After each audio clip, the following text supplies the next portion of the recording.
Iran में आज की रात तबाही की रात बन सकती है। अमेरिकी राष्ट्रपति डोनाल्ड ट्रंप के ऐलान के बाद पूरे पश्चिम एशिया में हड़कंप मचा है। ट्रंप ने साफ चेतावनी दी है कि अगर तय डेडलाइन तक ईरान नहीं झुका तो उसे पूरी तरह तबाह कर दिया जाएगा।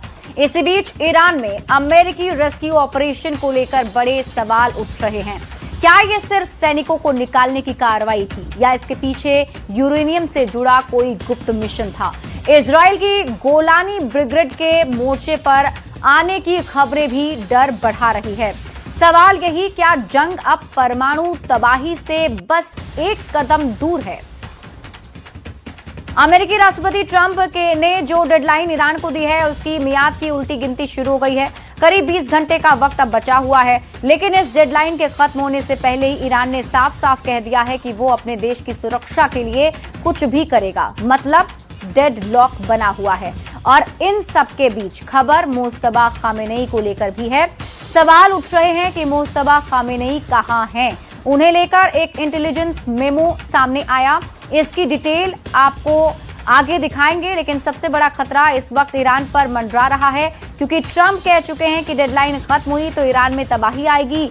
एक रात में वो ईरान को बर्बाद कर देंगे। वहीं पाकिस्तान के रक्षा मंत्री ख्वाजा आसिफ के कोलकाता पर हमले की धमकी का रक्षा मंत्री राजनाथ सिंह ने भी पलटवार किया है। उन्होंने पाकिस्तानी रक्षा मंत्री ख्वाजा आसिफ को नसीहत देते हुए कहा कि उन्हें ऐसा बयान नहीं देना चाहिए।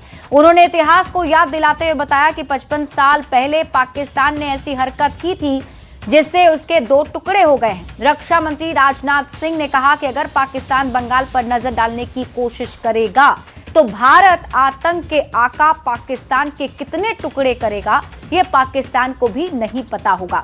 वहीं इस दौरान उन्होंने टीएमसी नेता अभिषेक बनर्जी के उस बयान का भी जवाब दिया जहां उन्होंने ख्वाजा आसिफ के बयान पर पीएम मोदी की चुप्पी की बात कही थी।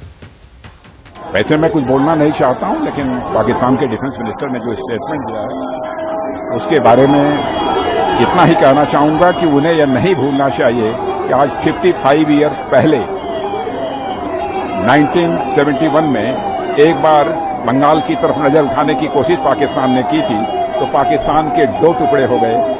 एक पाकिस्तान रह गया, दूसरा बांग्लादेश बन गया।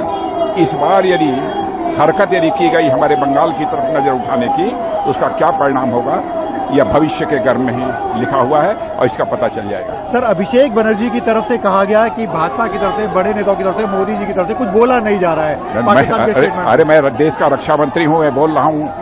अब इससे ज्यादा क्या हो सकता है? यह आवश्यक नहीं है कि हर व्यक्ति बोले, लेकिन इस तरीके का प्रोवोकेटिव स्टेटमेंट पाकिस्तान के डिफेंस मिनिस्टर के द्वारा नहीं दिया जाना चाहिए, क्योंकि एक बार इसका खामियाजा वो भुगत चुके हैं। आज के 55 ईयर्स एगो, यानी 55 वर्ष पहले, उसका परिणाम यह हुआ कि पाकिस्तान 2 टुकड़ों में खंड खंड हो गया। एक पाकिस्तान बना और बांग्लादेश। और इस बार ऐसी ही हमारे बंगाल की तरफ नजर उठाकर देखने की कोशिश की तो कितने टुकड़े होंगे ये ऊपर वाला ही जानता है। प्रवासी